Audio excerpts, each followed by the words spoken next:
आज सर्वत्र निवडणूक प्रचाराच्या तोफा थंडवल्या असून मतदानाच्या पार्श्वभूमीवर येवला शहर पोलिसांकडून शहरातील मुख्य रस्त्यावरून रूट मार्च काढण्यात आला।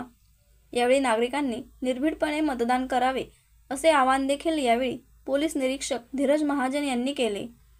या रूट मार्च प्रसंगी पोलीस अधिकाऱ्यांसह गुजरात राज्यातील होमगार्ड देखील उपस्थित होते। सर्वांना नमस्कार, मी पोलीस निरीक्षक धीरज प्रकाश महाजन, येवला शहर पोलीस ठाणे। आजपासून निवडणूक होईपर्यंत आचारसंहिता अनुषंगाने 48 तासाच्या आधीची आपली जी विधानसभा निवडणुकीची आचारसंहिता आहे ती चालू झालेली आहे। त्या अनुषंगाने येवला शहर पोलीस ठाणे येथे ITBP पथक, गुजरात राज्याचे आलेले होमगार्ड, नवप्रविष्ट पोलीस शिपाई यांच्यासह येवला शहरातील संवेदनशील ठिकाणे, मिश्रवस्ती आणि बाजारपेठ या भागातून आज रूट मार्च काढण्यात आलेला आहे।